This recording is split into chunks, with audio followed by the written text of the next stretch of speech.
Hola grupo, el día de hoy vamos a empezar con el tema 3 de integrales de línea.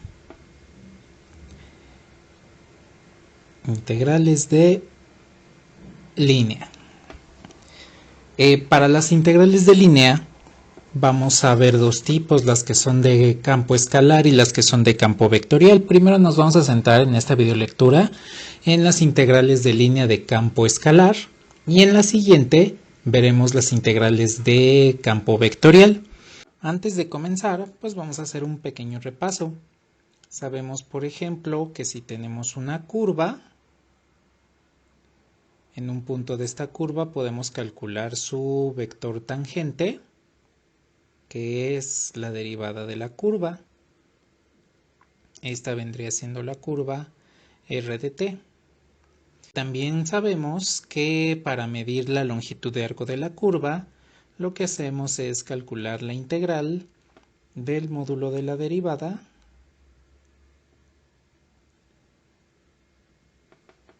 respecto del parámetro del cual depende la curva, en este caso t. Bien, también conocemos lo siguiente, que la derivada respecto del parámetro t, pues es lo mismo que el módulo, la norma de la derivada. Por el cociente de diferenciales, entonces sabemos que la longitud de arco es igual al módulo de la derivada por la diferencial del parámetro t. Entonces, esta es la primera de las diferenciales que vamos a determinar ahora que comenzamos a ver integrales vectoriales. Entonces, esta pues es una diferencial, la diferencial de longitud de arco. Ahora, ¿por qué nos va a servir? Pues para ir midiendo fragmentos infinitamente pequeños de la curva. Cuando estamos midiendo fragmento por fragmento y después hacemos la suma de la infinidad de fragmentos, pues entonces encontramos lo que es la longitud de arco. Pero esto nos va a ayudar, ¿por qué? Porque si la curva se encuentra sobre el plano XY y tenemos una superficie por encima de esa curva, entonces tendría un techo y ese techo nos va a ayudar a definir lo que es la integral de línea en campo escalar. ¿A qué me refiero con esto? Bueno, tengo aquí en GeoGebra esta curva, ustedes pueden observar que es una semielipse que se encuentra sobre el plano XY. Entonces voy a poner una superficie. Esta superficie, digámoslo así, está techando a la curva. Y resulta que yo puedo poner un punto a recorrer a la curva. De tal manera que conforme va avanzando ese punto, va a ir recorriendo esta semielipse. Bueno, hasta aquí pues nada nuevo, es exactamente lo mismo que han visto en curvas desde que comenzaron a estudiar cálculo en cálculo y geometría analítica. Ahora, lo importante es qué pasa si yo veo por encima de la superficie. Ahí pueden ver que la curva se transparenta. Entonces, también pueden observar que el punto P se está moviendo y pareciese como que se está moviendo sobre la superficie. Bueno, si evaluamos la ecuación de la superficie con cada uno de los puntos de la curva, vamos a obtener lo siguiente. Este punto Q me va a representar lo que es la primera componente de la curva, que es esta, la segunda componente, que es esta, y el valor de z lo voy a calcular al precisamente evaluar cada punto de la curva semielíptica que tenemos ahí. Entonces el techo va a estar denotado por esa componente z. Vean qué es lo que sucede. El punto Q se encuentra justo sobre la superficie.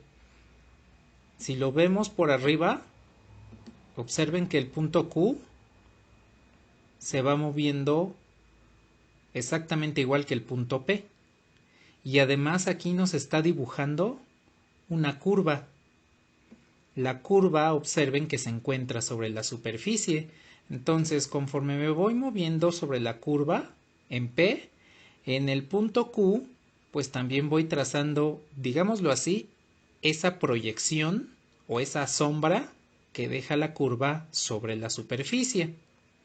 Ahora, algo interesante es lo siguiente. ¿Qué pasa si yo pongo un segmento de recta entre P y Q? Observen cómo se va rellenando el espacio entre la curva y la superficie. No se está ocupando otro espacio más que el que se encuentra justamente por debajo de la superficie y que contempla los puntos de la curva. Bueno, si lo vemos desde esta perspectiva, ahí tienen una curva y lo que se está dibujando es el área bajo esa curva, la curva en color negro y toda el área que se encuentra en color rojo. Esto pues es lo que ustedes conocen como la aplicación de la integral o el significado geométrico de la integral, el área bajo la curva. Bueno, pues resulta que la integral de línea es eso, es el área bajo la superficie a través de una curva. Lo que ustedes conocieron en cálculo integral como el área bajo la curva, en realidad es un caso específico cuando estamos viendo, digámoslo así, a una superficie y a una curva. Pero cuando ya lo generalizamos a más dimensiones, en este caso a partir de 2, pues resulta que la integral que le vamos a llamar de línea de campo escalar es el área bajo la superficie a lo largo de una curva. Ahora, ¿cómo podemos definir a la integral de línea de campo escalar? Bueno, recordemos entonces que la diferencial de longitud de arco es igual al módulo de la derivada diferencial de t. Bueno, si tomamos en cuenta que nuestra curva, vamos a decir que es esta la curva que estamos analizando, es lo que vamos a llamar la trayectoria C, tiene una ecuación vectorial r de t y, digámoslo así, por aquí arriba se encuentra la superficie, nuestro campo escalar. Entonces, la curva que se va a dibujar en la superficie va a ser esta. Si yo quiero calcular el área bajo esta superficie a lo largo de esta curva, pues entonces puedo trazar un segmento de recta que une un punto de la curva con la superficie. Ahora, ese punto, digámoslo así, le vamos a llamar la diferencial de área. Esa es un área vertical. Más adelante vamos a ver otra diferencial, pero esa va a ser en una región sobre un plano. Aquí es un área vertical. Es un rectangulito. Vamos a decir que aquí se encuentra la superficie. Aquí está la curva que estamos trabajando sobre la superficie. Y aquí está la trayectoria en el plano XY. Entonces, si yo hago un dibujo así, un segmento de recta que une esos dos, pues es un rectangulito que le puedo calcular el área. Ese es al que le estoy llamando la diferencial de área. Ahora, ¿cómo calculamos el área de un rectángulo? Es un rectángulo con una base infinitamente pequeña. Entonces, la base va a ser la diferencial de longitud de arco. ¿Por qué? Porque me estoy moviendo sobre la curva. Me estoy moviendo sobre esta curva en color negro. Bien, entonces ya tengo la base de este rectangulito que es infinitamente pequeño, por eso tiene una base que es diferencial. Ahora, ¿cuál es la altura? Sabemos que estamos aquí sobre el plano XY. Y entonces, esta altura debe estar sobre el eje Z. Si definimos a la superficie como Z igual a f de XY, pues entonces ya tenemos la altura. La altura para esta área va a ser z, entonces la diferencial de esta área es igual a z por diferencial de longitud de arco. Ahora, hay que tomar en cuenta lo siguiente, no puede ser cualquier z evaluada en cualquier punto. Tiene que ser forzosamente esta superficie y debe ser forzosamente puntos dentro de esta curva. Para asegurar que esta superficie solamente tenga evaluados los puntos de la curva, pues entonces vamos a hacer una evaluación de R de t en lugar de x, y, de tal forma que esta diferencial de área la vamos a calcular como f de R de t diferencial de s. Si integramos a ambos lados, entonces tendríamos que el área es igual a la integral a lo largo de la curva de f de R de t diferencial de s.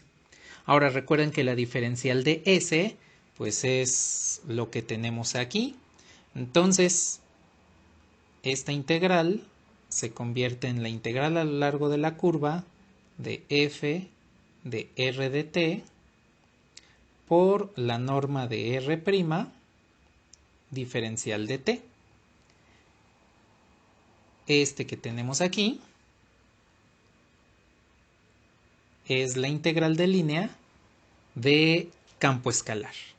Su significado geométrico es que estamos calculando el área bajo la superficie a lo largo de una trayectoria. Veamos cómo calcular la integral de línea de un campo escalar. En esta ocasión tenemos el campo f de xy igual a 4 menos x cuadrada menos y cuadrada.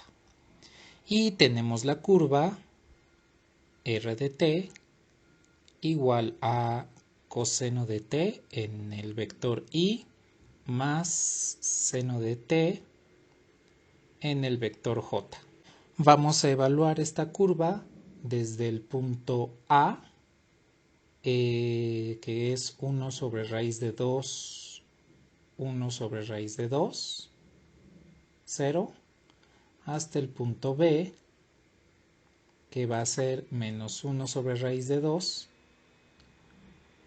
1 sobre raíz de 2, 0. Entonces, la integral de línea, vamos a armarla primero. El valor de la integral de línea es la integral desde t1 hasta t2 de f evaluada en R de t multiplicada por el módulo de la derivada diferencial de t. Entonces, ya tenemos lo que vendría siendo la curva, que es la trayectoria sobre la cual vamos a evaluar la integral, el campo escalar, que es el que tenemos aquí. Nos hace falta encontrar la derivada y encontrar los valores de T1 y T2 a partir de los puntos A y B. Entonces, primero vamos a encontrar el intervalo de integración y después vamos a calcular la derivada junto con su norma. Bien, entonces tenemos aquí ya los dos puntos A y B y tenemos la curva. Para poder encontrar cuál es el valor de t, pues hacemos lo mismo que hacíamos en funciones vectoriales. Cada componente del punto la igualamos a cada componente de la ecuación vectorial. Y entonces tenemos que coseno de t igual a 1 sobre raíz de 2, seno de t igual a 1 sobre raíz de 2. Esto quiere decir que t es igual a pi cuartos. Calculamos para el otro punto, menos 1 sobre raíz de 2 es igual al coseno de t y 1 sobre raíz de 2 es igual al seno de t. Eso quiere decir que t es igual a 3 pi cuartos. Bien, ya tenemos los intervalos de integración. Pi cuartos es t1 y 3 pi cuartos es t2. Ahora, aquí hay que considerar lo siguiente. Sucede exactamente lo mismo que en las integrales usuales de una variable. Si nosotros integramos en el sentido de t1 a t2, pues vamos a encontrar el valor de la integral. Si invertimos esos intervalos, entonces el resultado va a cambiar de signo. Pues entonces vamos a continuar armando la integral, ya que tenemos los valores del intervalo de integración.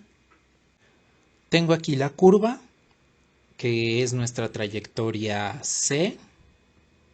Entonces la derivada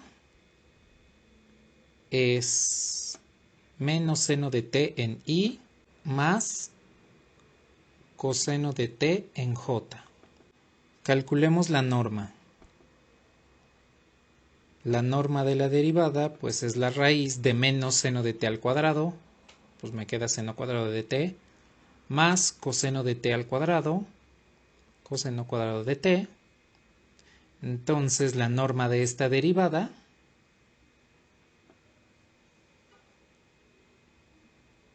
es 1. Bien, pues ya tenemos la norma, ya tenemos los intervalos de integración, solamente nos hace falta evaluar el campo escalar. El campo que estamos trabajando es f de xy igual a 4 menos x cuadrada menos y cuadrada. Ese es el campo que vamos a trabajar. Entonces, si evalúo f con la trayectoria, es lo mismo que evaluar a f con la primera componente de la trayectoria, que recuerden que es coseno de t para el valor de x y seno de t para el valor de y. Entonces, reescribo aquí la trayectoria. R de t es igual a coseno de t en I más seno de t en J. Y pues resulta que esta es la componente en X, que es la que se encuentra aquí, y es precisamente la primera variable del campo escalar. Esta es la componente en Y, que es la que se encuentra aquí, y es con la que estamos evaluando el campo en su segunda variable. Entonces, el resultado de evaluar el campo F que estamos trabajando con la trayectoria 4 menos x cuadrada, pero x cuadrada es coseno cuadrado de t, menos y cuadrada, pero y cuadrada es el seno cuadrado de t. Bien, pues ya tenemos la función evaluada. Entonces, en este caso, f de r de t es igual a 3. ¿Por qué? Pues porque menos coseno de t menos seno de t, esto es igual a menos 1 y 4 menos 1 es 3. Pues ya tenemos todos los elementos que necesitamos para calcular la integral de línea. Bien, calculemos la integral de línea. Entonces, tengo que esta integral va de t1 a t2 y lo que vamos a integrar es f de r de t por la norma de la derivada de r de t diferencial de t. Ya tenemos todos estos valores. T1 era pi cuartos. T2 era 3 pi cuartos. F de R de T nos dio 3 y la norma de la derivada es 1. Bien, calculemos la integral. Entonces, la integral que va de pi cuartos a 3 pi cuartos de 3 por 1 diferencial de t. Entonces tenemos que la integral es igual a 3t evaluada de pi cuartos a 3 pi cuartos. Bien, entonces 3 cuartos de pi menos un cuarto, nos queda 2 cuartos, que es un medio. Entonces el valor de esta integral es 3 medios de pi. Y así es como hemos calculado la integral de línea.